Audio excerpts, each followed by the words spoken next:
இந்த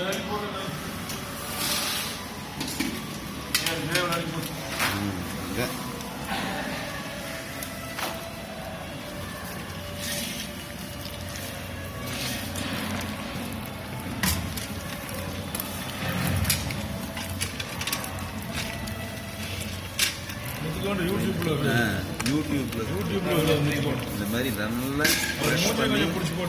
மாஸ்டர். இவரெல்லாம் 20 வருஷமா இதெல்லாம் கலக்கிட்டே இருக்காங்க. 25 வருஷமா கலக்கிட்டு இருக்கிறான். இந்த பழம் வந்து இவ்வளவு சின்னதாக கலைக்கணும், இதுதான் ரொம்ப முக்கியம். பார்த்தீங்கன்னா இந்த ஒவ்வொரு பாத்திரத்தில் சின்ன சின்னதாக பண்ணி இவ்வளோ பெரிய பாத்திரத்தில் போடுறோம். இதை என்ன பண்ணுறாங்கன்னா சில பேர் மிஸ்டேக்காக எல்லா பழத்தையும் அந்த பெரிய பாத்திரத்தில் போட்டு கலக்க ட்ரை பண்ணுறாங்க, எல்லாரும் கையை விட்டு. அப்போ என்ன ஆகுது, அது மொத்த பஞ்சாமிரதமே கெட்டு போகுது.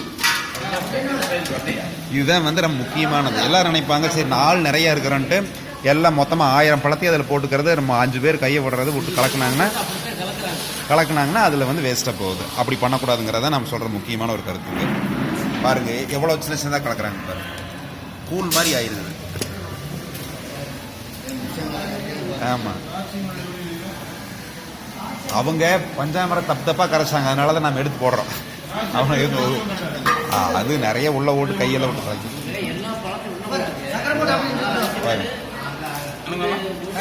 இதுதான் ஃபர்ஸ்ட் ஸ்டேஜ், இது 2வது ஸ்டேஜ் பழம்,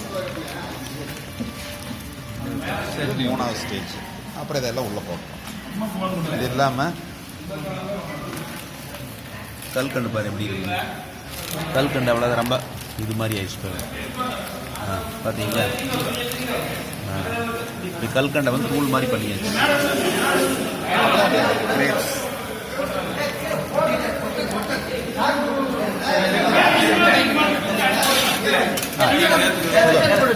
சுகர் போடுறது ரொம்ப இம்பார்ட்டன்ட். ஆமாம், சுகர் வந்து நாட்டு சக்கரை. இது சுகர்னா என்னைக்கும் கரும்பு சக்கரை போடுறது. ஏலக்காய் போட்டாங்க, ஏலக்காய் நல்லா பொட்டி மூட்டை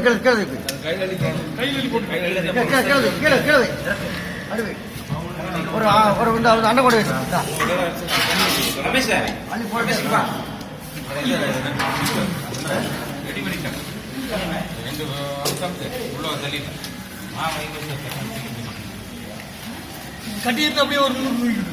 அதுல வந்து எந்த கட்டியுமே இருக்கு, கட்டி எல்லாம் வந்து உடச்சு நாட்டு சர்க்கரையில கட்டி இருக்கு.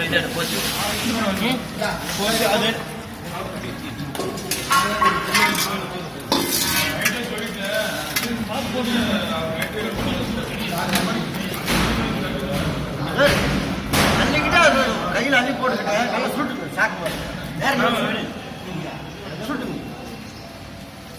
சுட்டு கையில் அப்படி அள்ளி போட்டுக்கிட்டே கட்டிட்டு அப்படி கையில் கரெக்டாக எடுத்து போடுறப்ப வந்து கட்டி வந்து கரை சொல்லுவாங்க. இதெல்லாம் நல்ல டெக்னிக்ஸ். இது என்ன பண்ணுவாங்கன்னா சில பேர் சக்கரை மூட்டையை அப்படியே எடுத்து ஒரு மூட்டை உள்ளே போட்டுருவாங்க. உள்ளே போட்டால் என்ன ஆகும், பழையபடி 4-5 பேர். இப்போ பாருங்க, ஒரே ஒருத்தர் மட்டும்தான் கை வைக்கிறாங்க.